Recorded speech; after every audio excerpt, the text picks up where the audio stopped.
السلام عليكم ورحمة الله وبركاته. إن الحمد لله نحمده ونستعينه ونؤمن به ونتوكل عليه ونعوذ بالله من شرور أنفسنا ومن سيئات أعمالنا. من يهده الله فلا مضل له ومن يضلل فلا هادي له. أشهد أن لا إله إلا الله وحده لا شريك له وأشهد أن محمدا عبده ورسوله أرسله بالهدى ودين الحق ليظهره على الدين كله ولو كره المشركون. اللهم صل على محمد وعلى آل محمد كما صليت على إبراهيم وعلى آل إبراهيم إنك حميد مجيد. اللهم بارك على محمد وعلى آل محمد كما باركت على إبراهيم وعلى آل إبراهيم إنك حميد مجيد. أما بعد فإن خير الكلام كلام الله وخير الهدي هدي محمد صلى الله عليه وسلم وشر الأمور محدثاتها وكل محدثة بدعة وكل بدعة ضلالة وكل ضلالة في النار. أعوذ بالله من الشيطان الرجيم. بسم الله الرحمن الرحيم. يا أيها الذين آمنوا اتقوا الله حق تقاته ولا تموتن إلا وأنتم مسلمون. يا أيها الناس أوصيكم وإياي أولا بتقوى الله. رب اشرح لي صدري ويسر لي أمري واحلل عقدة من لساني يفقهوا قولي. സ്നേഹം നിറഞ്ഞ പ്രിയപ്പെട്ട വിശ്വാസിനികളെ, സഹോദരി സഹോദരന്മാരെ, അല്ലാഹു സുബ്ഹാനഹു തആലയെ ജീവിതത്തിന്റെ എല്ലാ മേഖലയിലും റബ്ബിനെ ഭയപ്പെട്ടുകൊണ്ട് ജീവിക്കണമേ എന്ന് ആദ്യമായി എന്നോടും തുടർന്ന് നിങ്ങൾ ഓരോരുത്തരോടും ഉണർത്തുകയാണ്, വസിയത്ത് ചെയ്യുകയാണ്. റബ്ബ് സുബ്ഹാനഹു തആല നമുക്ക് എല്ലാ ആളുകൾക്കും അതിന് തൗഫീക്ക് നൽകി അനുഗ്രഹിക്കുമാറാകട്ടെ. മഹാനായ സ്വഹാബി ബിലാൽ ഇബ്നു റബാഹ റളിയല്ലാഹു അൻഹു, ആ സ്വഹാബിയെ കുറിച്ചിട്ടാണ് അല്ലാഹു സുബ്ഹാനഹു തആലയുടെ തൗഫീക്ക് ഉണ്ടെങ്കിൽ ഇന്നത്തെ ക്ലാസ്സിൽ നമ്മൾ മനസ്സിലാക്കുന്നത്. കാര്യങ്ങൾ യഥാവിധി മനസ്സിലാക്കുവാനും പറയുന്ന കാര്യങ്ങളിൽ ജീവിതത്തിൽ പകർത്തേണ്ട ഭാഗങ്ങളെ ജീവിതത്തിന്റെ മേഖലയിൽ കൊണ്ടുവരുവാനും റഹ്മാനും റഹീമുമായ റബ്ബ് സുബ്ഹാനഹു തആല പറയുന്ന എനിക്കും കേൾക്കുന്ന നിങ്ങൾക്കും തൗഫീക്ക് നൽകി അനുഗ്രഹിക്കുമാറാകട്ടെ. അതിമനോഹരമായ ചരിത്രമാണ് ബിലാൽ റളിയല്ലാഹു അൻഹുവിൻ്റെ. ബിലാൽ റളിയല്ലാഹു അൻഹു ജനിക്കുന്നത് അറേബ്യയിലാണെങ്കിലും അദ്ദേഹത്തിന്റെ കഥ ആരംഭിക്കുന്നത് എത്യോപ്യയിലാണ്, അന്നത്തെ അബിസീനയിലാണ്. അഥവാ ബിലാൽ റളിയല്ലാഹു അൻഹു ജനിക്കുന്നത് അറേബ്യയിൽ മക്കയിലാണെങ്കിലും അദ്ദേഹത്തിന്റെ കഥ ആരംഭിക്കുന്നത് എത്യോപ്യയിലാണ്. അഥവാ ഇന്നത്തെ എത്യോപ്യ, പണ്ടത്തെ അബിസീനിയ. ഇസ്ലാമിൽ വലിയ പ്രാധാന്യമുള്ള ഒരു ഭൂപ്രദേശമാണ് എത്യോപ്യ എന്നുള്ളത്. അറേബ്യക്ക് പുറത്ത് ആദ്യമായിക്കൊണ്ട് ഇസ്ലാം സ്വീകരിച്ച ഭരണാധികാരി എത്യോപ്യയിലെ ഭരണാധികാരിയായ നജ്ജാഷി രാജാവായിരുന്നു. ഇവിടെ നമ്മൾ മനസ്സിലാക്കേണ്ട വിഷയം, നജ്ജാഷി എന്നുള്ളത് അതൊരാളുടെ പേരല്ല. ഉദാഹരണം പറഞ്ഞാൽ ഈജിപ്തിലെ ഭരണാധികാരികളെ മൊത്തത്തിൽ പറഞ്ഞിരുന്ന പേരാണ് ഫിറഔൻ എന്നുള്ളത്. നമ്മൾ മൂസാ നബിയുടെ ചരിത്രം വായിക്കുമ്പോൾ ഫിറഔൻ എന്നുള്ളത് അതൊരാളുടെ പേര് മാത്രമല്ല, ഈജിപ്തിൽ ഭരണം നടത്തിയ ആളുകളെ മൊത്തത്തിൽ പറയുന്ന പേരാണ് ഫിറഔൻ എന്നുള്ളത്. റോമ ഭരിച്ചിരുന്ന ആളുകളെ കൈസർ എന്ന് വിളിക്കാറുണ്ട്. പേർഷ്യയിലെ ഭരണാധികാരികളെ കിസ്ര എന്ന് വിളിക്കാറുണ്ട്. അതേപോലെ തന്നെ ഹിമ്യറിലെ രാജാക്കന്മാരെ മൊത്തത്തിൽ വിളിച്ചിരുന്ന പേരാണ് തുബ രാജാക്കന്മാർ. അതേപോലെ തന്നെ പണ്ടത്തെ അബുസീനിയ, ഇന്നത്തെ എത്യോപ്യയിലെ ഭരണാധികാരികളെ മൊത്തത്തിൽ വിളിച്ചിരുന്ന പേരാണ് നജ്ജാശി എന്നുള്ളത്. എന്തായാലും ഇസ്ലാമിൽ അറേബ്യക്ക് പുറത്ത് ആദ്യമായിക്കൊണ്ട് ഇസ്ലാം സ്വീകരിച്ച ഭരണാധികാരി അബുസീനയിലെ, ഇന്നത്തെ എത്യോപ്യയിലെ ഭരണാധികാരിയായ നജ്ജാശി രാജാവാണ്. മുസ്ലിമീങ്ങൾ ആദ്യമായി കൊണ്ട് ഹിജറ പോയത് എത്യോപ്യയിലേക്കാണ്. ഞാൻ ഈ ഒരു തുടക്കം പറഞ്ഞത് എന്തിനാന്ന് ചോദിച്ചാല്, ബിലാൽ റളിയല്ലാഹു അൻഹു ജനിക്കുന്നത് അറേബ്യയിൽ മക്കയിലാണെങ്കിലും അദ്ദേഹത്തിന്റെ കഥ ആരംഭിക്കുന്നത്, അല്ലെങ്കിൽ അദ്ദേഹത്തിന്റെ ഉമ്മാന്റെ നാട് എത്യോപ്യയാണ്. അതുകൊണ്ടാണ് ഇങ്ങനെ ഒരു ആമുഖം പറയണത്. അപ്പൊ മുസ്ലിങ്ങളായ ആളുകൾ ആദ്യം ഹിജറ പോകുന്നത് അബുസീനയിലേക്കാണ്. റസൂലുള്ളാഹി സ്വല്ലല്ലാഹു അലൈഹി വസല്ലമയുടെ ജീവിതത്തിൽ ഒരിക്കൽ മാത്രമാണ് കൺമുന്നിലില്ലാത്ത മയ്യത്തിന് വേണ്ടി പ്രവാചകൻ സ്വല്ലല്ലാഹു അലൈഹി വസല്ലമ നമസ്കരിച്ചത്.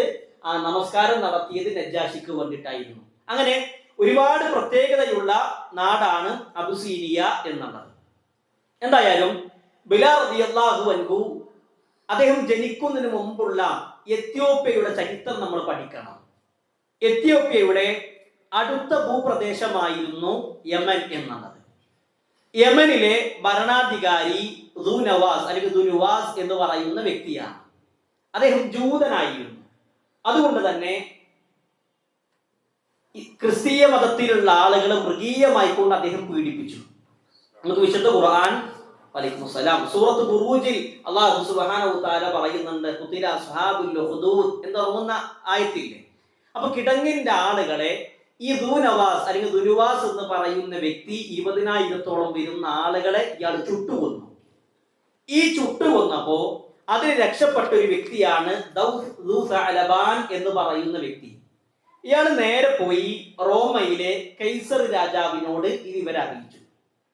ആ കിടങ്ങിൽ രക്ഷപ്പെട്ട 20,000-ഓളം വരുന്ന ആളുകളെ ചുട്ടുകൊന്നു. അതിൽ രക്ഷപ്പെട്ട വ്യക്തി റോമയിലെ കൈസർ രാജാവിനോട് ഈ വിവരം അറിയിച്ചു. 20,000-ഓളം വരുന്ന ആളുകളെ, ക്രിസ്തീയ മതത്തിൽ ഉണ്ടായിരുന്ന ആളുകളെ നിർബന്ധിച്ച് മതപരിവർത്തനം നടത്തി. അത് സ്വീകരിക്കാത്ത 20,000-ഓളം വരുന്ന ആളുകളെ ഈ ദുനവാസ് എന്ന് പറയുന്ന ആള് ചുട്ടുകൊന്നിട്ടുണ്ട്. ഈ കൈസർ രാജാവ് ആരാണ്? ക്രിസ്തീയ മതത്തിലുള്ള ആളാണ്. വലൈക്കും സലാം. അപ്പൊ എന്റെ മതത്തിലുള്ള ആളുകളെ ഈ ദുനവാസ് എന്ന് പറയുന്ന വ്യക്തി മൃഗീയമായി കൊണ്ട് കൊന്ന വിവരം കൈസർ രാജാവ് അറിഞ്ഞു. കൈസർ രാജാവ് നജ്ജാശി രാജാവിലേക്ക് കത്തെഴുതി. കാരണം നജ്ജാശി രാജാവിന്റെ നാടായ അബുസീനയ്ക്ക് തൊട്ടപ്പുറത്തുള്ള നാടാണ് യമൻ. അവിടെയാണ് ഈ ദുനവാസ് എന്ന് പറയുന്ന വ്യക്തി ഉള്ളത്. അതുകൊണ്ട് ഈ ദുനവാസ് എന്ന് പറയുന്ന വ്യക്തിയെ പാഠം പഠിപ്പിക്കുവാൻ, അയാൾക്കെതിരെ നടപടിയെടുക്കാൻ നജ്ജാശി രാജാവിനോട് പറഞ്ഞു. ഇപ്പൊ നജ്ജാശി രാജാവ് എന്ത് ചെയ്യാണ്? റോമൻ രാജാവിനോട് സഹായം ചോദിച്ചു. എന്റെ അടുക്കൽ വലിയൊരു സൈന്യമൊന്നുമില്ല.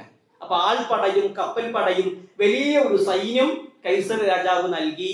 നജ്ജാശി രാജാവിന്റെ നേതൃത്വത്തിൽ ഒരു സൈന്യം യമനിലേക്ക് പോയി. ആ യമനിലേക്ക് പോകുമ്പോൾ 2 സേനാനായകന്മാരുണ്ട്.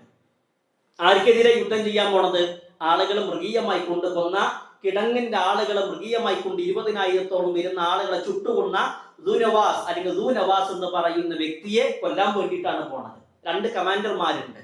ഒന്ന് അരിയാത്തും 2 അബ്രഹത്തും. ആരാ അബ്രഹത്ത്?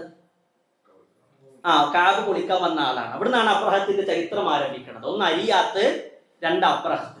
ഈ അരിയാത്തും അബ്രഹത്തും യമനിലെത്തി ശക്തമായ പോരാട്ടം ഉണ്ടായി.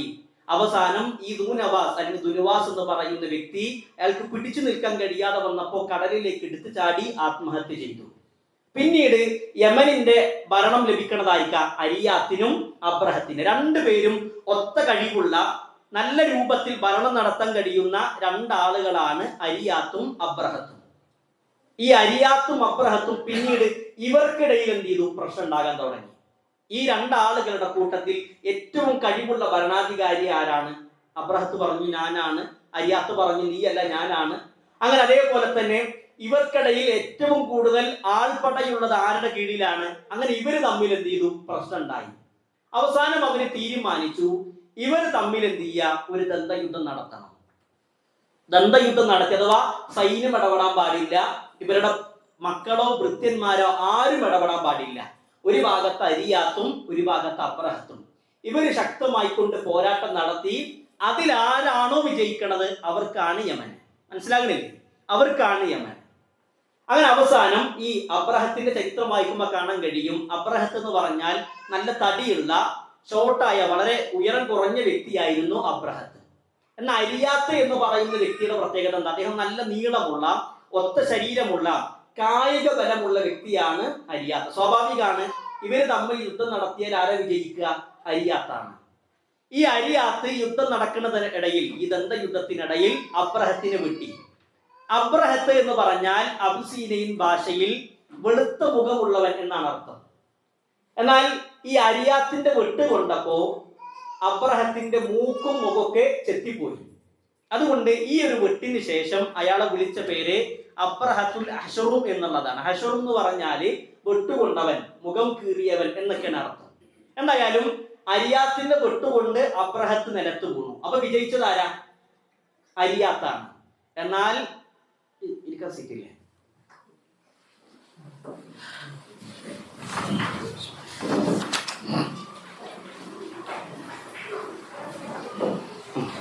നമ്മൾ പറഞ്ഞു വന്നെന്താ? അരിയാത്തും അബ്രഹത്തും. മനസ്സിലായില്ലേ? ഞാൻ പറഞ്ഞ് തുടക്കം കുറിച്ചത് യമനിൽ നിന്നാണ്. യമനിലെ ആളുകളെ ജൂതനായ ദുനുവാസ് അല്ലെങ്കിൽ ദൂനവാസ് എന്ന് പറയുന്ന വ്യക്തി 20,000-ഓളം വരുന്ന ആളുകൾ ക്രിസ്തീയ മതം സ്വീകരിക്കാത്തതിന്റെ പേരിൽ അവരെ ചുട്ടുകൊന്നു. അങ്ങനെ ചുട്ടുകൊന്നപ്പോ ഈ വിവരം കൈസർ രാജാവ് അറിഞ്ഞു. കൈസർ രാജാവ് നജാഷിനോട് ഇതിന് പകരം ചോദിക്കാൻ പറഞ്ഞു. നജാഷി രാജാവ് ഒരു സൈന്യത്തെ പറഞ്ഞയച്ചു. അതിലെ 2 കമാൻഡർമാരായിരുന്നു അരിയാത്തും അബ്രഹത്തും. അവസാനം അവര് യമനിലെത്തി, പോരാട്ടം നടത്തി, യമന് കീഴടക്കി. പിന്നീട് ഇവര് തമ്മിൽ പ്രശ്നം, അരിയാത്തും അബ്രഹത്തും. ഇവരിൽ ആരാണ് ഏറ്റവും കഴിവുള്ളവൻ? അരിയാത്ത അബ്രഹത്തിന് വെട്ടി. അബ്രഹത്ത് നിലത്ത് കിടക്കുമ്പോഴാണ് അബ്രഹത്തിന്റെ ഒരു ഭൃത്യൻ വന്ന്, ഒരു ഹാദിമ് വന്ന് അരിയാത്തിനെ ചതിച്ചു വിട്ടണത്. ആരും ആ ഒരു രംഗം കണ്ടില്ല. ഒളിഞ്ഞിരുന്ന് ഈ അരിയാത്തിനെ വെട്ടി. അരിയാത്ത് മരണപ്പെട്ടു. പിന്നീട് ഭരണാധികാരി ആരായി മാറും? സ്വാഭാവികമായിട്ടും അബ്രഹത്ത്. അബ്രഹത്തിന് മുറിവുണ്ടായി, മുഖവും അതേപോലെ തന്നെ മൂക്കൊക്കെ കീറിയിരുന്നു. അതിനുശേഷം ആ മുറിയൊക്കെ മാറിയതിനു ശേഷം അദ്ദേഹം പിന്നീട് യമനിലെ ഭരണാധികാരിയായിക്കൊണ്ട് സ്വയം പ്രഖ്യാപിച്ചു. ഇതാർക്ക് ഇഷ്ടായില്ല? നജാഷി രാജാവിന് ഇഷ്ടായില്ല. കാരണം നജാഷി രാജാവ് പറഞ്ഞയച്ച 2 ആളുകളെയാണ് അരിയാത്തും അബ്രഹത്തും. അങ്ങനെ ഈ അബ്രഹത്ത് സ്വന്തം കാര്യത്തിന് വേണ്ടി അരിയാത്തിനെ വെട്ടി. ആ നജാഷി രാജാവ് ആ സമയത്ത് ഒരു പ്രതിജ്ഞ എടുത്തു, ഞാൻ യമനിന്റെ മണ്ണിൽ കാല് ചവിട്ടും, അതേപോലെ തന്നെ അബ്രഹത്തിന്റെ കുടുംബം ഞാൻ വെട്ടും എന്നൊരു നേർച്ച, ശപഥം ഇയാൾ എടുത്തു. അപ്പൊ ഈ അബ്രഹത്ത് നല്ല ബുദ്ധിയുള്ള ആളാണ്. അദ്ദേഹം എന്ത് ചെയ്തു? യമനിലെ കുറച്ച് മണ്ണ് ഒരു പാത്രത്തിലാക്കി. അതേപോലെ തന്നെ അബ്രഹത്തിന്റെ മുടി മുറിച്ച്, കുടുംബം മുറിച്ചിട്ട് അതും ഈ പാത്രത്തിലാക്കി കൊടുത്തയച്ചു. എന്നിട്ടൊരു കത്തും അയച്ചു. ഈ കത്തിലുള്ളത് എന്താ വെച്ചാൽ, രാജാവ് താങ്കൾ പറഞ്ഞത് യമനിന്റെ മണ്ണ് ചവിട്ടും എന്നുള്ളതാണ്. യമനിലെ മണ്ണ് ഞാൻ പാത്രത്തിലാക്കിയിട്ടുണ്ട്, ഇതിൽ ചവിട്ടിക്കോളി. പിന്നെ നിങ്ങൾ പറഞ്ഞത് എന്താ? എന്റെ കുടുംബം മുറിക്കും എന്നുള്ളതാണ്. ഞാൻ എന്റെ തല മുറിച്ചിട്ട് അല്ലെങ്കിൽ മുടി മുറിച്ചിട്ട് ആ പാത്രത്തിലാക്കിയിട്ടുണ്ട്, അത് വെട്ടിക്കോളി. ഇപ്പൊ നിങ്ങളുടെ നേർച്ച വീതിയിട്ടുണ്ട് എന്ന രൂപത്തിൽ പറയാണ്. അപ്പൊ ഇത് കേട്ടപ്പോ പിന്നെ നജാഷി രാജാവ് അടങ്ങി. പിന്നീട് നജാഷി രാജാവിനെ പ്രീതിപ്പെടുത്താൻ വേണ്ടി ആ കാലഘട്ടത്തിൽ അബ്രഹത്ത് ഒരു കനീസ, ഒരു ചർച്ച് ഉണ്ടാക്കി. ആ ചർച്ചിന്റെ പേരാണ് കുല്ലൈസ് എന്നുള്ളത്. അഥവാ ഇന്ന് ഈ ഒരു സ്ക്രീനിൽ കാണുന്ന ഈ ഒരു പച്ച ഭാഗല്ലേ, മതില് കെട്ടിയ ആ ഒരു ഭാഗത്തായിരുന്നു അന്നത്തെ കുല്ലൈസ് ഉണ്ടായത്. കുല്ലൈസ് എന്ന് പറഞ്ഞാൽ ആ കാലഘട്ടത്തിലെ ഏറ്റവും ലോകത്തിന്റെ വിവിധ ഭാഗങ്ങളിൽ നിന്ന് വിലമതിക്കുന്ന വസ്തുക്കൾ കൊണ്ടുവന്ന് ഉണ്ടാക്കിയ ഒരു ഭവനമാണ്, അല്ലെങ്കിൽ ഒരു തീർത്ഥാടന കേന്ദ്രമായിരുന്നു കുല്ലൈസ്. 2 ലക്ഷ്യമാണ് അബ്രഹത്തിനുണ്ടായത്. ഒന്ന്, നജാഷി രാജാവിന്റെ പ്രീതി കരസ്ഥമാക്കുക. 2ാമത്തെ ലക്ഷ്യം, ആളുകൾ, മറ്റുള്ള ജനങ്ങൾ അവരുടെ തീർത്ഥാടന കേന്ദ്രമായി കണ്ടിരുന്നത് മക്കയിലെ കാബയാണ്. അതിൽ നിന്ന് ആളുകളെ തെറ്റിച്ച് നേരെ യമനിലേക്ക് കൊണ്ടുവരണം. ആ ഒരു 2 ലക്ഷ്യം വെച്ചിട്ട് യമനിൽ വലിയൊരു കുല്ലൈസ് ഉണ്ടാക്കി. എന്നാൽ ഇത് ആർക്കും ഇഷ്ടായില്ല? അറേബ്യയിലെ അറബികൾക്ക് ഇത് ഇഷ്ടായില്ല. അറബികളിൽ ചില യുവാക്കളായ ആളുകൾ യമനിലെ കുല്ലൈസിൽ വന്ന് അവര് മലമൂത്ര വിസർജനം നടത്തി. വലിയ വിലമതിക്കുന്ന വസ്തുക്കളൊക്കെ ഉണ്ടായിരുന്നു, അതൊക്കെ തച്ചുടച്ച് അവരവിടെ എന്ത് ചെയ്തു? മലമൂത്ര വിസർജനം നടത്തി. അതേപോലെ തന്നെ ഈ കുല്ലൈസിന്റെ തൊട്ടപ്പുറത്ത് അവർ ഭക്ഷണം പാകം ചെയ്യാൻ വേണ്ടി തീ കത്തിച്ചു. ആ തീ പടർന്ന് കുല്ലൈസ് കത്തി. ഇതിന് കള്ളി തുള്ളിയ അബ്രഹത്ത് അവിടുന്ന് തീരുമാനിച്ചു, ഞാൻ ഇത് ആരാണ് ചെയ്തത്? ഇത് മക്കയിലെ അറേബ്യയിലെ അറബികളാണ് ചെയ്തത്. അപ്പൊ അവരുടെ നാട്ടിലെ തീർത്ഥാടന കേന്ദ്രമായ കാബ ഞാൻ പൊളിക്കും എന്ന പ്രതിജ്ഞ ആരെടുക്കാണ്? അബ്രഹത്ത് എടുത്തു. അങ്ങനെയാണ് 60,000-ഓളം വരുന്ന ആൾപടയും 12-ഓളം വരുന്ന ആനപ്പടയുമായിക്കൊണ്ട് അബ്രഹത്ത് വരുന്നത്. മനസ്സിലായില്ലേ? അപ്പൊ അങ്ങനെ ഇവര് മക്കയിലെത്തി. പിന്നീട് മക്കയിലെത്തി ഉണ്ടായ സംഭവങ്ങളൊക്കെ നമുക്കറിയാം. വിശുദ്ധ ഖുർആൻ 105-ാം അധ്യായത്തിൽ അല്ലാഹു സുബ്ഹാനഹു വ തആല പറയുന്നുണ്ട്, അലം തറ കൈഫ ഫഅല റബ്ബുക ബി അസ്ഹാബിൽ ഫീൽ എന്നുള്ള വിഷയം. എന്തായാലും ഈ അബ്രഹത്തിന്റെ കൂടെ വന്ന ആളുകളില്ലേ, ബാക്കിൽ സീറ്റ് ഇല്ലേ, അബ്രഹത്തിന്റെ കൂടെ വന്ന ആളുകളില്ലേ, ഈ അബ്രഹത്തിന്റെ കൂടെ വന്ന ആളുകളുടെ കൂട്ടത്തിൽപ്പെട്ട ഒരു സ്ത്രീയായിരുന്നു ബിലാൽ റളിയല്ലാഹു അൻഹുവിന്റെ ഉമ്മ. ബിലാൽ റളിയല്ലാഹു അൻഹുവിന്റെ ഉമ്മയെ അന്ന് മക്കയിലെ ആളുകൾ ബന്ദിയായിക്കൊണ്ട് പിടിച്ചു. അവരുടെ പേര് ഉമാമ എന്നായിരുന്നു. അവര് ബന്ദിയായിക്കൊണ്ട് മക്കയിൽ പിടിച്ച് പിന്നീട് ഈ ഹുമാമ എന്ത് ചെയ്യാണ്? അതിനുശേഷം അറേബ്യയിലെ ഒരു അടിമയായ ഒരാളെ തന്നെ വിവാഹം കഴിച്ചു. അയാളാണ് റബാഹ്. അങ്ങനെ ഈ ഹുമാമക്കും റബാഹിനും ആനക്കലഹ സംഭവത്തിന് ശേഷം 10 വർഷങ്ങൾക്ക് ശേഷം ഒരു കുഞ്ഞ് ജനിച്ചു. അതാണ് ബിലാൽ ഇബ്നു റബാഹ്. അപ്പോൾ ബിലാൽ റളിയല്ലാഹു അൻഹു അദ്ദേഹം ജനിക്കുന്നത് അറേബ്യയിലാണ്. അദ്ദേഹത്തിന്റെ ഉപ്പ അറേബ്യയിലെ അടിമയാണ്. പക്ഷെ അദ്ദേഹത്തിന്റെ ഉമ്മ എത്യോപ്യക്കാരിയാണ്.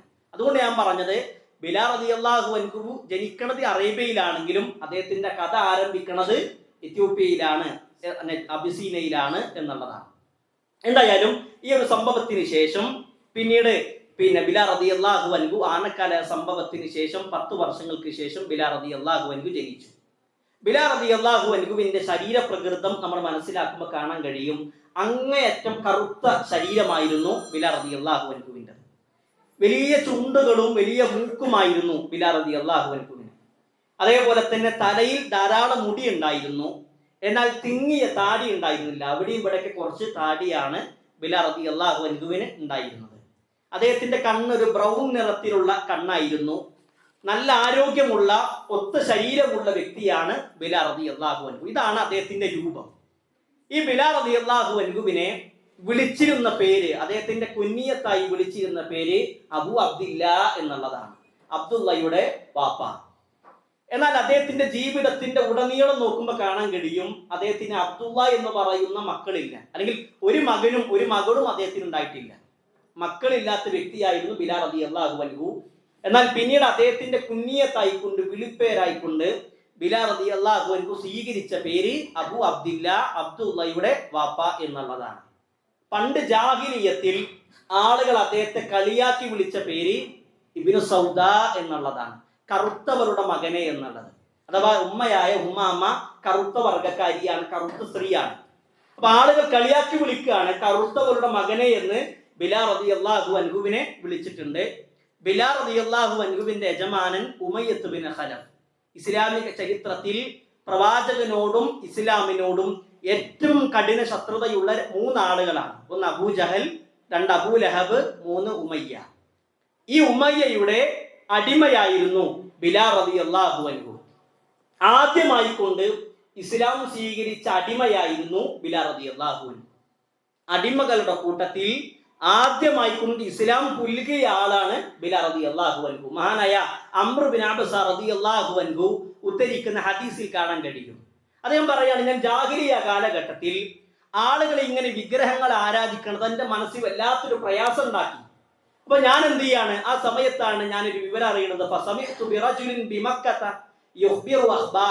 മക്കയിലെ ഒരാളെ കുറിച്ച് ഞാൻ ചില വാർത്തകൾ കേട്ടു. അഥവാ മക്കയിൽ മഹാനായ അഷ്റഫുൽ ഖൽഖ് നബി മുഹമ്മദ് മുസ്തഫ റസൂലുള്ളാഹി സ്വല്ലല്ലാഹു അലൈഹി വസല്ലമയെ കുറിച്ച് ഞാൻ കേട്ടു.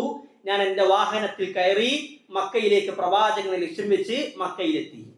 അങ്ങനെ പ്രവാചകൻ സ്വല്ലല്ലാഹു അലൈഹി വസല്ലമയെ കണ്ടപ്പോൾ ഞാൻ അദ്ദേഹത്തോട് ആദ്യം ചോദിക്കാണ്, മാ അൻത, താങ്കൾ ആരാണ്? അപ്പൊ പ്രവാചകൻ എനിക്ക് മറുപടി പറഞ്ഞു, അന നബിയുൻ, ഞാൻ നബിയാണ്. ഫഖുൽതു, ഞാൻ വീണ്ടും ചോദിക്കാണ്, അംർ ചോദിക്കാണ്, വമൻ നബി, എന്താ നബി എന്ന് പറഞ്ഞാലേ? അദ്ദേഹം പറയാണ്, റസൂലുള്ളാഹി സ്വല്ലല്ലാഹു അലൈഹി വസല്ലം എനിക്ക് മറുപടി പറഞ്ഞു, അർസലനി അല്ലാഹ് അള്ളാഹു നിയോഗിച്ചവനാണ് ഞാൻ.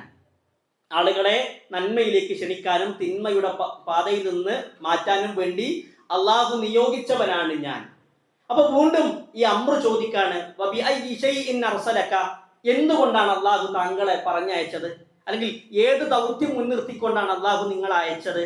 അതിനെ മഹാനായ റസൂലുള്ളാഹി സ്വല്ലല്ലാഹു അലൈഹി വസല്ലം പറഞ്ഞു, അർസലനി ബിസിലത്തിൽ അർഹാം വകസ്രിൽ ഔസാൻ വഅൻ യുവഹദല്ലാഹു ലാ യുശ്രികു ബിഹി ഷൈഅ എന്നുള്ളത്. അഥവാ റസൂലുള്ളാഹി സ്വല്ലല്ലാഹു അലൈഹി വസല്ലം പറഞ്ഞു, അള്ളാഹുവിനെ മാത്രം ആരാധിക്കുവാൻ, വിഗ്രഹങ്ങൾ ആരാധിക്കാതിരിക്കുവാൻ, അതേപോലെ തന്നെ കുടുംബബന്ധം ചേർക്കുവാൻ, ഈ വിഷയങ്ങൾക്ക് വേണ്ടിയിട്ടാണ് റസൂലുള്ളാഹി സ്വല്ലല്ലാഹു അലൈഹി വസല്ലം പറയാണ് അള്ളാഹു എന്നെ നിയോഗിച്ചിട്ടുള്ളത്.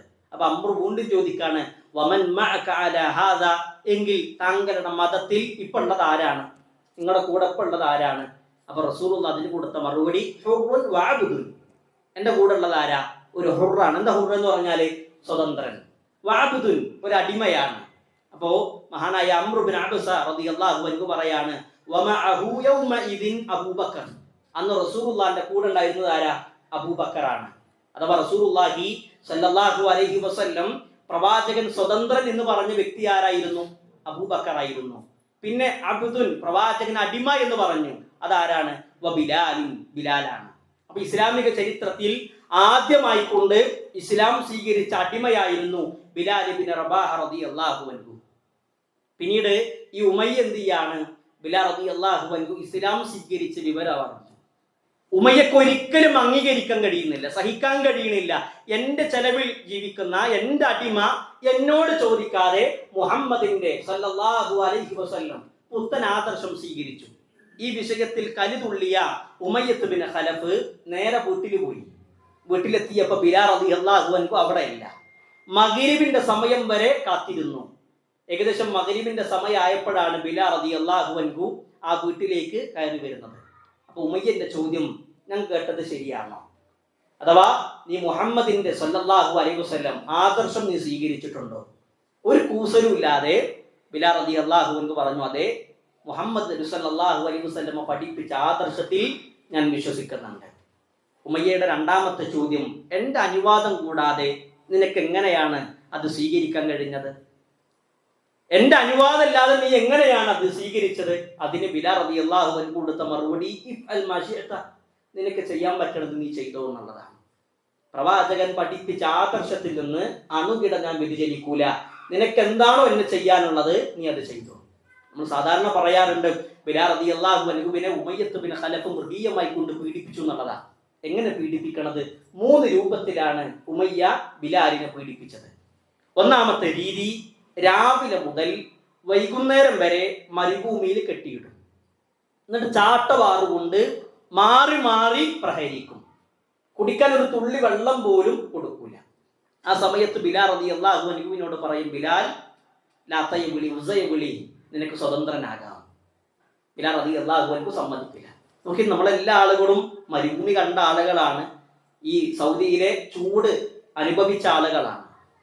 ചുട്ടുപൊള്ളുന്ന മരുഭൂമിയിൽ രാവിലെ മുതൽ വൈകുന്നേരം വരെ കെട്ടിയിട്ട് ചാട്ടവാറ് കൊണ്ട് അടിക്കുമ്പോൾ എത്ര വേദന ഉണ്ടാകും. എന്നാലും ബിലാൽ റളിയല്ലാഹു അൻഹു ആ സമയത്ത് അദ്ദേഹത്തിന്റെ ആദർശം മാറ്റിയിട്ടില്ല. രണ്ടാമത്തെ രീതി, ഉമയ്യ പീഡിപ്പിച്ച രണ്ടാമത്തെ രീതി, ചുട്ടുപഴുത്ത പടയങ്കി കൊണ്ടുവരും.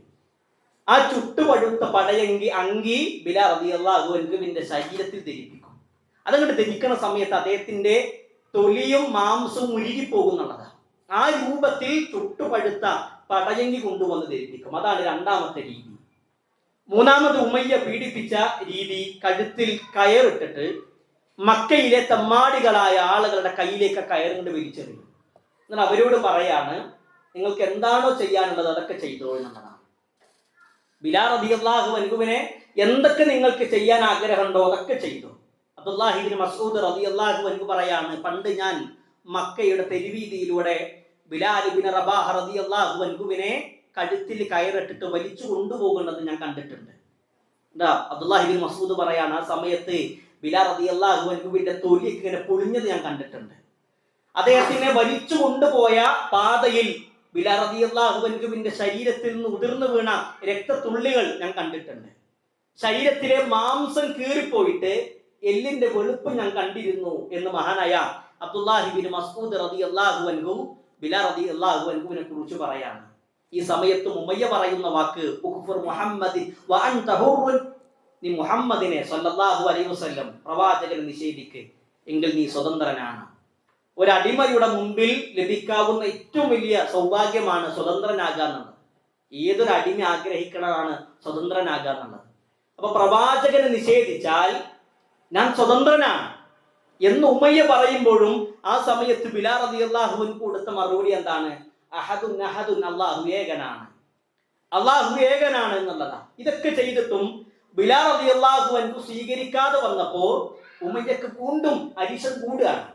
അപ്പൊ ആളുകൾക്ക് ഒരു മാതൃക എന്നോണം ബിലാൽ റളിയല്ലാഹു അൻഹുവിനെ പീഡിപ്പിക്കാൻ വേണ്ടി ഉമയ്യ തീരുമാനിച്ചു. അവസാനം ഉമയ്യ എന്ത് ചെയ്യാണ്? ബത്ഹാഹിന്റെ മലമടക്കുകളിലേക്ക് ബിലാൽ റളിയല്ലാഹു അൻഹുവിനെ കൊണ്ടുപോയി. ചുട്ടുപൊള്ളുന്ന മരുഭൂമിയാണ്. ആ ചുട്ടുപൊള്ളുന്ന മരുഭൂമിയിൽ വസ്ത്രം ധരിപ്പിക്കാതെ അദ്ദേഹത്തെ മലർത്തി കടത്തി അദ്ദേഹത്തിന്റെ നെഞ്ചിന്റെ ഭാഗത്തേക്ക് ഓരോ വലിയ പാറക്കല്ലിങ്ങനെ വെക്കുകയാണ്. ഓരോ കല്ല് വെക്കുന്ന സമയത്തും ഉമയ്യ പറയുന്നുണ്ട്, കുല്ലാത്ത വൽ ഉസ്സ, നിലാത്തിനെ വിളി, നീ ഉസ്സയെ വിളി എന്ന് ഉമയ്യ പറയുന്നുണ്ട്. ആ സമയത്തും ബിലാൽ റളിയല്ലാഹു അൻഹു പറഞ്ഞത് അല്ലാഹു അഹദ്, അല്ലാഹു അഹദ് എന്നുള്ളതാണ്. സാന്ദർഭികമായി കാര്യം സൂചിപ്പിക്കട്ടെ, ഒരു വിശ്വാസി മരണം മുന്നിൽ കണ്ടാൽ കുഫ്രിന്റെ വാക്ക് പറയാൻ പറഞ്ഞാൽ മനസ്സ് തട്ടാതെ പറയൽ അനുവദനീയാണ്. ഒരു വിശ്വാസി മരണം മുന്നിൽ കണ്ടാൽ അയാളോട് കുഫ്രിന്റെ വാക്ക് പറയാൻ പറഞ്ഞാലും മനസ്സ് തട്ടാതെ പറയൽ എന്താണ്? അനുവദനീയാണ്. റസൂലുള്ളാഹി സ്വല്ലല്ലാഹു അലൈഹി വസല്ലം അനുവദിച്ച വിഷയമാണ്. എന്നിട്ട് പോലും ബിലാൽ റളിയല്ലാഹു അൻഹു അത് പറഞ്ഞില്ല എന്നുള്ളതാണ്. അബ്ദുല്ലാഹി ബിൻ മസ്ഊദ് റളിയല്ലാഹു അൻഹു ഉദ്ധരിക്കുന്ന ഹദീസിൽ കാണാൻ കഴിയും, അവ്വലു മൻ അദ്ഹറ ഇസ്ലാമഹു, ആദ്യമായി കൊണ്ട് ഇസ്ലാം സ്വീകരിച്ച ആളുകൾ സബഅത്തുൻ, 7 ആളുകളാണ്. ഒന്ന് റസൂലുള്ളാഹി സ്വല്ലല്ലാഹു അലൈഹി വസല്ലം, രണ്ട് അബൂബക്കറാണ്, അമ്മാർ ബിൻ യാസിറാണ്, അതേപോലെ തന്നെ അമ്മാറിന്റെ ഉമ്മ സുമയ്യയാണ്, പിന്നെ ബിലാലാണ്, പിന്നെ സുഹൈബാണ്, അതേപോലെ തന്നെ മിഖ്ദാദ് ബിൻ അംർ റളിയല്ലാഹു അൻഹു ആണ്. എന്നിട്ട് അബ്ദുല്ലാഹി ബിൻ മസ്ഊദ് പറയാണ്, റസൂലുള്ളാഹി സ്വല്ലല്ലാഹു അലൈഹി വസല്ലം ഇസ്ലാം സ്വീകരിച്ചപ്പോൾ പ്രവാചകന് സംരക്ഷണം കൊടുത്തത് റസൂലുള്ളാഹിന്റെ പിതാവിന്റെ സഹോദരൻ അബൂ താലിബാണ്. അബൂബക്കർ സിദ്ദീഖ് റളിയല്ലാഹു അൻഹു ഇസ്ലാം സ്വീകരിച്ചപ്പോൾ അബൂബക്കർ റളിയല്ലാഹു അൻഹുവിന് സംരക്ഷണം കൊടുത്തത് ബനു തമീം ഗോത്രമാണ്. എന്നാൽ ബാക്കിയുള്ള 5 ആളുകളുണ്ട്. 7 ആളുകളിൽ 2 ആളുകൾക്ക് സംരക്ഷണം കിട്ടി. ബാക്കിയുള്ള 5 ആളുകളോ അവർ അടിമകളാണ്. ആ അടിമകൾക്ക് ആരും ഒന്നും പറഞ്ഞിട്ടില്ല. അവരെ മൃഗീയമായി കൊണ്ട് പീഡിപ്പിച്ചിട്ടുണ്ട്. എന്നാൽ ഈ 5 ആളുകളുടെ കൂട്ടത്തിൽ ചില ആളുകളൊക്കെ പീഡനം സഹിക്കാൻ കഴിയാതെ വന്നപ്പോ ചില വിട്ടുവീഴ്ചക്ക് തയ്യാറായിട്ടുണ്ട്. പീഡനങ്ങൾ സഹിക്കാൻ കഴിയാതെ വന്നപ്പോ, ഒരു മനുഷ്യന് സഹിക്കാൻ കഴിയാത്ത വേദന ഉണ്ടായപ്പോ ഈ 5 ആളുകളുടെ കൂട്ടത്തിലെ 4 ആളുകൾ ചില വിട്ടുവീഴ്ചക്ക് തയ്യാറായി. എന്നിട്ട് അബ്ദുല്ലാഹി ബിൻ മസ്ഊദ് പറയാണ്, വഇല്ലാ ബിലാലുൻ, ബിലാൽ ഒഴികെ ബിലാൽ റളിയല്ലാഹു അൻഹു ഒരു തരത്തിലുള്ള വിട്ടുവീഴ്ചക്കും തയ്യാറായില്ല എന്നുള്ളതാണ്. നമ്മളിവിടെ മനസ്സിലാക്കേണ്ട വിശുദ്ധ ഖുർആനിന്റെ ഒരു ആയത്തുണ്ട്. 2-ാം അധ്യായം സൂറത്ത് ബഖറയുടെ 207-ാമത്തെ ആയത്ത് അല്ലാഹു പറയാണ്, വമിനൻ നാസി മയ്യശ്രീ നഫ്സഹു ഇബ്തിഗാഅ മർളാത്തില്ലാ, ജനങ്ങളിൽ ചില ആളുകളുണ്ട് അള്ളാഹിന്റെ പ്രീതിക്ക് വേണ്ടി, അള്ളാഹിന്റെ വജ്ഹിന് വേണ്ടിയിട്ട് എന്ത് ചെയ്യണം? സ്വന്തം ശരീരം പോലും വിൽക്കുന്ന ആളുകൾ. അഥവാ എന്തുണ്ടായാലും, ഏത് പ്രയാസം ഉണ്ടായാലും സ്വന്തം ശരീരം വിൽക്കാൻ തയ്യാറായ ജനങ്ങളുടെ കൂട്ടത്തില് ചില ആളുകളായ ചില മനുഷ്യന്മാരുണ്ട് എന്ന് അല്ലാഹു സുബ്ഹാനഹു വ തആല പറയാണ്. ഒരിക്കൽ ഉമർ റളിയല്ലാഹു അൻഹു ചോദിക്കുന്നുണ്ട്, അല്ലയോ സയ്യിദേ, സ്വഹാബത്ത് ബിലാൽ റളിയല്ലാഹു അൻഹുവിനെ വിളിക്കാറുള്ള പേര് സയ്യിദേ എന്നുള്ളതാണ്. ഉമർ റളിയല്ലാഹു അൻഹു ചോദിക്കാൻ, അല്ലയോ സയ്യിദേ, ഉമയ്യത്ത് ബിൻ ഖലഫ് മൃഗീയമായി കൊണ്ട് പീഡിപ്പിക്കുമ്പോ നിങ്ങൾ പറഞ്ഞ വാക്ക് അഹദുൻ അഹദുൻ എന്ന് മാത്രമാണ്. എന്താണ് നിങ്ങൾ അങ്ങനെ പറയാനുള്ള കാരണം? അന്ന് ബിലാൽ റളിയല്ലാഹു അൻഹു അതിന് കൊടുത്ത മറുപടി, എനിക്ക് അന്ന് ആകെ അറിഞ്ഞിരുന്ന വാക്ക് അല്ലാഹു അഹദുൻ എന്നുള്ളത് മാത്രമാണ്. വേറൊരു വാക്കും എനിക്കറിയില്ല. അള്ളാഹിനെ കുറിച്ച്, ദീനിനെ കുറിച്ച് എനിക്ക് വേറൊന്നും അറിയില്ല. എനിക്ക് അന്ന് ആകെ അറിഞ്ഞിരുന്ന വാക്ക് അല്ലാഹു അഹദുൻ, അല്ലാഹു അഹദുൻ, അല്ലാഹു ഏകനാണ്. അതുകൊണ്ടാണ് ഉമയ്യ എന്നെ മൃഗീയമായി കൊണ്ട് പീഡിപ്പിച്ചപ്പോഴും ഞാൻ ആ സമയത്ത് അല്ലാഹു അഹദുൻ എന്ന് മാത്രം പറഞ്ഞത്. നമ്മൾ മനസ്സിലാക്കണം, മൃഗീയമായി കൊണ്ട് പീഡിപ്പിച്ചപ്പോഴും ശക്തമായി കൊണ്ട് പീഡിപ്പിച്ചപ്പോഴും നമ്മുടെ മുൻഗാമികളായ ആളുകൾ അവരുടെ ആദർശത്തിൽ നിന്ന് അണുകിട വ്യതിചലിച്ചിട്ടില്ല എന്നുള്ളതാണ്. മൂസാ നബി അലൈഹി സ്വലാത്തു വസ്സലാമിന്റെ ചരിത്രം വായിക്കുമ്പോൾ കാണാൻ കഴിയും, മൂസാ നബിയുടെ കാലഘട്ടത്തിൽ മൂസാ നബിയുമായി കൊണ്ട് മത്സരത്തിന് വന്ന സാഹിറുകളായ ചില ആളുകളെ കുറിച്ചിട്ട് അവര് പിന്നീട് മൂസാ നബിയിൽ വിശ്വസിച്ച് അവര് പറയുന്നുണ്ട്, മൂസയുടെ റബ്ബിൽ ഞാൻ വിശ്വസിച്ചു, ഞങ്ങൾ വിശ്വസിച്ചു എന്ന് ആ സാഹിറുകളായ മാരണക്കാരായ ആളുകൾ പറഞ്ഞപ്പോൾ ഫിർഔൻ കൊടുത്ത മറുപടി, നിങ്ങളോട് ആര് പറഞ്ഞു ഇസ്ലാം സ്വീകരിക്കാൻ? എന്നോട് ചോദിക്കാതെ മൂസയുടെ റബ്ബിൽ വിശ്വസിക്കാൻ നിങ്ങളോട് ആരാ പറഞ്ഞിട്ടുള്ളത്? എന്നിട്ട് ഫിറൗൻ പറഞ്ഞതാണ്,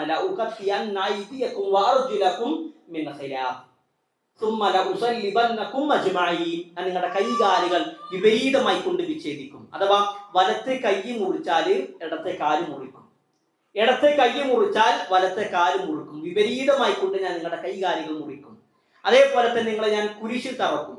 ഇതൊക്കെ പറഞ്ഞപ്പോഴും ആ സമയത്ത് ആ സെക്കൻഡിൽ ഇസ്ലാം സ്വീകരിച്ച സാഹിറുകളായ ആളുകൾ പറഞ്ഞ വാക്കുണ്ട്,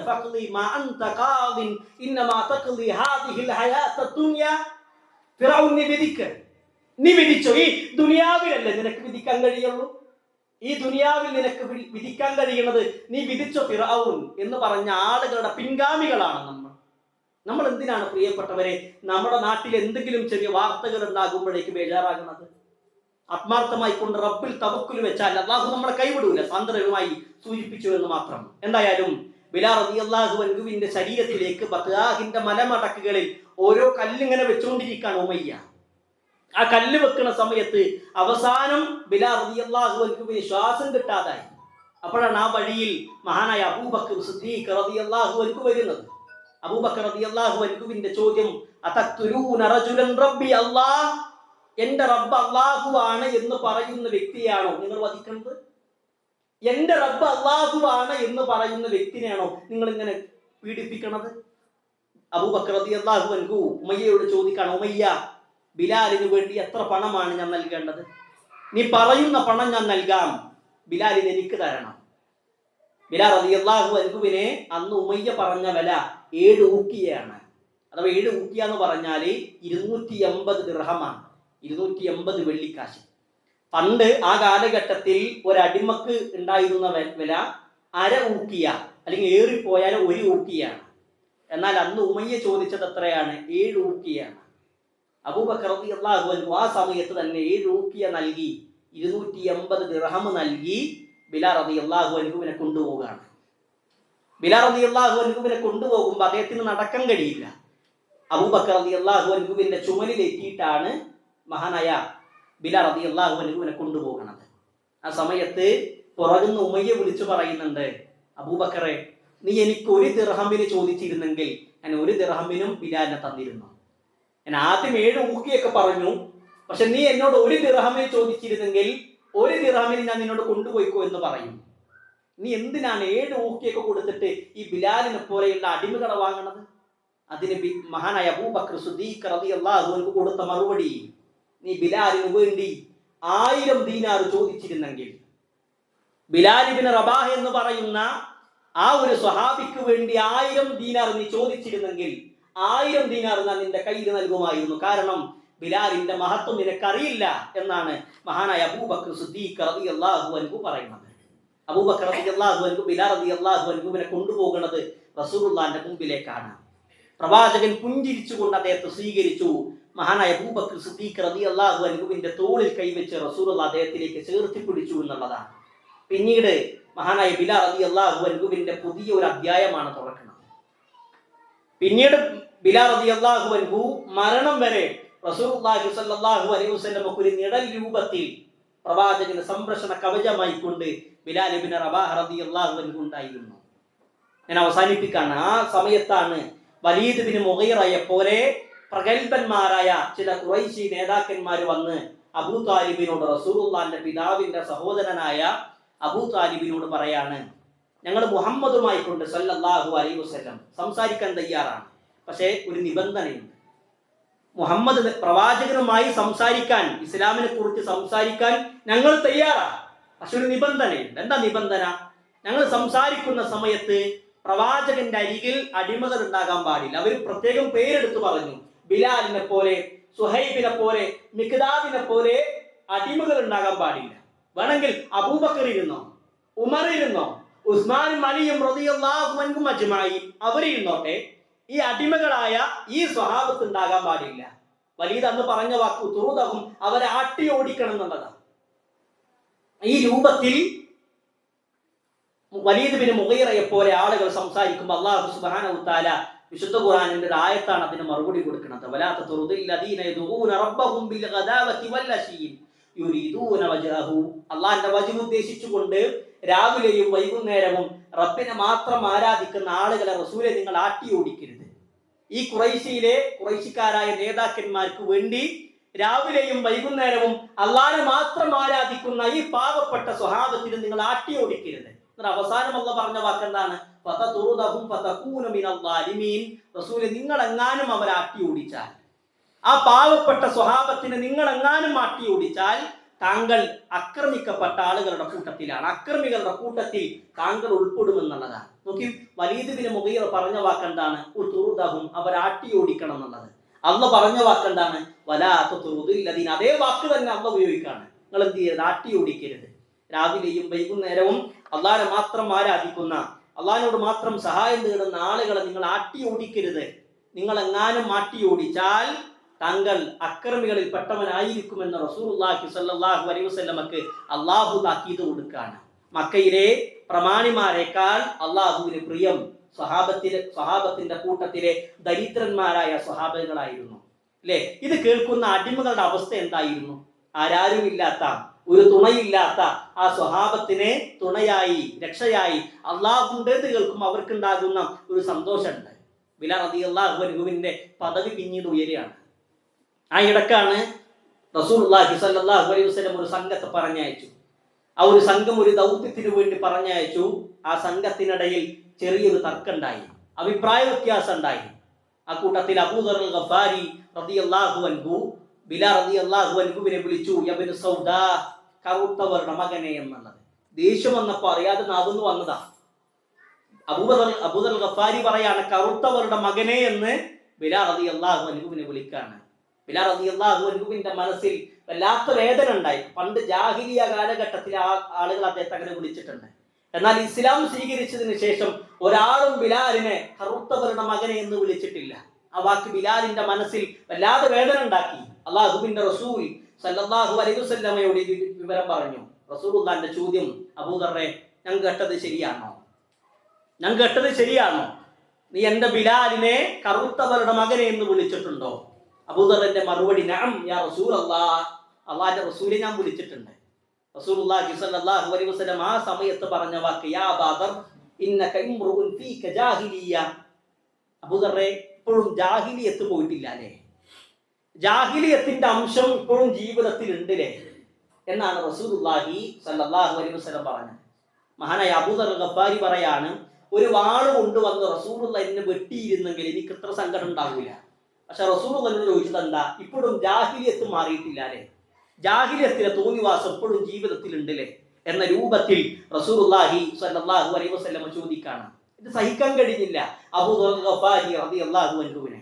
അദ്ദേഹം മദീനയുടെ തിരുവീതിയിൽ ഇറങ്ങി. മദീനയുടെ തിരുവീതിയിൽ ബിലാൽ റളിയല്ലാഹു അൻഹുവിനെ തെരഞ്ഞിറങ്ങി. അവസാനം ബിലാലിനെ കണ്ടപ്പോ അബൂദർ ചെയ്തതെന്നറിയോ?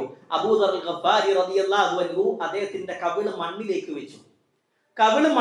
വെച്ച് ബിലാലിനോട് പറയാണ്, ബിലാൽ, ഞാൻ നിങ്ങളുടെ കറുത്തവരുടെ മകനെ എന്ന് വിളിച്ചിട്ടുണ്ട്, നിങ്ങളുടെ കാലുകൊണ്ട് എന്റെ കവിളിൽ ചവിട്ടണം. ബിലാൽ റളിയല്ലാഹു അൻഹു പറയാണ്, ബിലാൽ റളിയല്ലാഹു അൻഹു അബൂദർ ഗഫാരിയെ നിലത്തുനിന്ന് ഉയർത്തി, എന്നിട്ട് അദ്ദേഹത്തിന്റെ കവിളിൽ ചുംബിച്ചു. എന്നിട്ട് അദ്ദേഹം പറഞ്ഞ വാക്കാണ്, ഗഫറല്ലാഹു ലക, അല്ലാഹു നിങ്ങൾക്ക് പുറത്തു തരട്ടെ, എനിക്കിങ്ങോട്ടൊരു പ്രശ്നമില്ല, അല്ലാഹു നിങ്ങൾക്ക് പുറത്തു തരട്ടെ എന്ന രൂപത്തിൽ അബൂദർ ഗഫാരി റളിയല്ലാഹു അൻഹുവിന് വേണ്ടി ബിലാൽ ഇബ്നു റബാഹ റളിയല്ലാഹു അൻഹു പ്രാർത്ഥിച്ചു എന്നുള്ളതാണ്. ഇവിടെ നമ്മൾ മനസ്സിലാക്കേണ്ട ഒരു പാഠമുണ്ട്. സ്വഹാബത്ത് ന്യായം പറഞ്ഞിട്ടില്ല. അബൂദർ ഗഫാരി റളിയല്ലാഹു അൻഹുവിന് വേണമെങ്കിൽ ചോദിക്കായിരുന്നു, റസൂലേ, ഞാൻ പറഞ്ഞത് എന്താ തെറ്റുള്ളത്? ഉമാമ എന്ന് പറയുന്ന അടിമ സ്ത്രീയുടെ കറുത്ത വർഗ്ഗക്കാരിയായ അടിമ സ്ത്രീയുടെ മകനല്ലേ ബിലാല്, ഞാൻ പറഞ്ഞതിൽ തെറ്റുണ്ടോ എന്ന് പറഞ്ഞിട്ട് ന്യായം പറഞ്ഞിട്ടില്ല. അല്ലെങ്കിൽ തെറ്റ് ബോധ്യപ്പെട്ടാലും അത് പിന്നീടും സ്വീകരിക്കാത്ത ആളുകളല്ലായിരുന്നു സ്വഹാബത്ത്. റസൂലിന്റെ തെറ്റാണെന്ന് പറഞ്ഞാൽ അത് സ്വീകരിക്കാൻ സ്വഹാബത്ത് തയ്യാറായിരുന്നു എന്നുള്ളത്. എന്നെ അവസാനിപ്പിക്കാം. എന്തായാലും ഈ ഒരു സംഭവത്തിന് ശേഷം അബൂ ദർ അൽ ഗഫാരി റളിയല്ലാഹു അൻഹുവിന്റെ അടുത്തിലേക്ക് ഒരു സ്വഹാബി കുറച്ച് വർഷങ്ങൾക്ക് ശേഷം പോയി. അപ്പൊ കുറച്ച് വർഷങ്ങൾക്ക് ശേഷം പോയപ്പോ അബൂ ദർ അൽ ഗഫാരി റളിയല്ലാഹു അൻഹു അദ്ദേഹം കഴിക്കുന്ന അതേ ഭക്ഷണമാണ് അടിമകൾക്ക് കൊടുക്കുന്നത്. അബൂ ദർ ധരിക്കുന്ന അതേ വസ്ത്രമാണ് അടിമകൾക്കുള്ളത്. അബൂ ദർ യാത്ര ചെയ്യുന്ന അതേ വാഹനമാണ് അടിമകൾക്കുള്ളത്. ഈ രംഗം കണ്ട ഒരു സ്വഹാബി ചോദിക്കാണ്, അല്ല അബൂ ദർറെ, അടിമകൾക്ക് നിങ്ങൾ കഴിക്കുന്ന അതേ ഭക്ഷണം, അതേ വാഹനം, അതേ വസ്ത്രം, എന്തേ കാരണം? അതിനാ സമയത്ത് അബൂ ദർ ഗഫാരി റളിയല്ലാഹു അൻഹു പറയാണ്, പണ്ട് ഞാൻ എൻ്റെ കൂട്ടത്തിൽപ്പെട്ട എൻ്റെ സഹോദരനെ കറുത്തവരുടെ മകനെ എന്ന് ഞാൻ വിളിച്ചു. അന്ന് റസൂലുള്ളാഹി സ്വല്ലല്ലാഹു അലൈഹി വസല്ലം എന്നോട് ചോദിച്ചത് ജാഹിലിയത്ത് ഇപ്പോഴും മാറിയിട്ടില്ലല്ലേ എന്നുള്ളതാണ്. എന്നിട്ട് റസൂലുള്ളാഹി എന്നോട് പറഞ്ഞ വാക്കാണ് യഹ്വാലുക്കും ഖവലക്കും. എന്നിട്ട് റസൂലുള്ളാഹി എന്നെ പഠിപ്പിച്ച ഒരു കാര്യമാണ് യഹ്വാലുക്കും ഖവലക്കും, അഥവാ നിങ്ങളുടെ അടിമകൾ നിങ്ങളുടെ സഹോദരങ്ങളാണ് എന്നുള്ളതാണ്. നിങ്ങളുടെ അടിമകൾ നിങ്ങളുടെ സഹോദരങ്ങളാണ്. നിങ്ങളുടെ അടിമകളെ സ്വന്തം സഹോദരനെ പോലെ കാണണമെന്ന് റസൂലുള്ളാഹി അന്ന് എന്നെ പഠിപ്പിച്ചു. അതുകൊണ്ടാണ് ഞാൻ ധരിക്കുന്ന അതേ വസ്ത്രം എൻ്റെ അടിമക്ക് കൊടുത്തത്, ഞാൻ കഴിക്കുന്ന അതേ ഭക്ഷണം എൻ്റെ അടിമക്ക് കൊടുത്തത്, ഞാൻ യാത്ര ചെയ്യുന്ന അതേ വാഹനം എൻ്റെ അടിമക്ക് കൊടുത്തത് എന്ന് അബൂ ദർ അൽ ഗഫാരി റളിയല്ലാഹു അൻഹു പറയാണ്. അപ്പൊ എന്തായാലും ഈ രൂപത്തിലാണ് ബിലാൽ റളിയല്ലാഹു അൻഹുവിന്റെ ചരിത്രം. അങ്ങനെ ബിലാൽ റളിയല്ലാഹു അൻഹു മദീനയിലെത്തി. ഇതുവരെയാണ് നമ്മൾ ഇന്നത്തെ ക്ലാസ്സിൽ വിശദീകരിക്കുന്നത്. പിന്നീട് ബിലാൽ റളിയല്ലാഹു അൻഹുവിന്റെ മദീനയിലെ ജീവിതം, അവസാനം അദ്ദേഹത്തിന്റെ മരണവും അള്ളാഹുവിന്റെ തൗഫീഖ് ഉണ്ടെങ്കിൽ ഇനി വരുന്ന ക്ലാസ്സുകൾ നമുക്ക് വിശദീകരിക്കാം. അപ്പൊ എന്തായാലും ഇന്ന് നമ്മൾ വിശദീകരിച്ചത് ബിലാൽ ഇബ്നു റബാഹ റളിയല്ലാഹു അൻഹു. അദ്ദേഹം ജനിച്ചത് അറേബ്യയിലാണെങ്കിലും അദ്ദേഹത്തിന്റെ കഥ ആരംഭിക്കുന്നത് എത്യോപ്യയിലാണ്. ഉമ്മയും ഉപ്പ റബാഹും. അദ്ദേഹത്തിന്റെ ചരിത്രമൊക്കെ നമ്മൾ വിശദീകരിച്ചു. ഉമ്മ എത്യോപ്യക്കാരിയാണ്. പിന്നീട് അറേബ്യയിൽ വരാനുള്ള കാരണം അദ്ദേഹത്തിന്റെ യജമാനൻ ഉമയ്യയാണ്. ആ ഉമയ്യയിൽ നിന്ന് അബൂബക്കർ റളിയല്ലാഹു അൻഹു ബിലാലിനെ വാങ്ങിയതും അതിനുശേഷമുള്ള ചരിത്രക്കാണ് നമ്മൾ വിശദീകരിച്ചത്. ഇനി ഇതിനു ശേഷമുള്ള വളരെ സംഭവ ബഹുലമായ ബിലാൽ റളിയല്ലാഹു അൻഹുവിന്റെ ചരിത്രമുണ്ട്. അബൂ സുഫിയാൻ ബിലാലിനെ കുറിച്ച് പറയുന്ന ഒരു വാക്കുണ്ട്, ബിലാൽ ഏറ്റവും നല്ല മദ്രസയാണ് താങ്കൾ, ഏറ്റവും നല്ല മദ്രസയാണ് താങ്കൾ എന്ന് ശത്രുവായ അബൂ സുഫിയാൻ പോലും ബിലാലിനെ കുറിച്ച് പറഞ്ഞിട്ടുണ്ട്. റസൂലുള്ളാഹി സ്വല്ലല്ലാഹു അലൈഹി വസല്ലമയുടെ മദീനത്തെ പള്ളിയിലെ മുഅദ്ദിനായിരുന്നു ബിലാൽ ഇബ്നു റബാഹ റളിയല്ലാഹു അൻഹു. ഇൻഷാ അല്ലാഹ് അള്ളാഹിന്റെ തൗഫീഖ് ഉണ്ടെങ്കിൽ ബാക്കിയുള്ള വിഷയങ്ങൾ അദ്ദേഹം മദീനയിലെത്തി, പിന്നീട് പ്രവാചകന്റെ കൂടെയുള്ള ബദറും ഉഹുദും തുടങ്ങിയ വിഷയങ്ങളും അതേപോലെ തന്നെ അദ്ദേഹം അറിവ് നേടാൻ വേണ്ടി സഹിച്ച ത്യാഗങ്ങളും അള്ളാഹുവിന്റെ തൗഫീഖ് ഉണ്ടെങ്കിൽ അടുത്ത ക്ലാസ് നമുക്ക് വിശദീകരിക്കാം. റബ്ബ് സുബ്ഹാനഹു വ തആല കാര്യങ്ങൾ യഥാവിധി മനസ്സിലാക്കുവാനും പറയുന്ന കാര്യങ്ങൾ ജീവിതത്തിന്റെ ഭാഗമാക്കാനും പറയുന്ന എനിക്കും കേൾക്കുന്ന നിങ്ങൾക്കും തൗഫീഖ് നൽകി അനുഗ്രഹിക്കുമാറാകട്ടെ. വാഖിറ ദഅവാനാ അനിൽ ഹംദുലില്ലാഹി റബ്ബിൽ ആലമീൻ. അസ്സലാമു അലൈക്കും വറഹ്മത്തുള്ളാഹി വബറകാതുഹു. من نبعه ونجني ثمارا تغذي الخيال فسرنا سويا على طاعة لنلقى رضا الله في كل حال.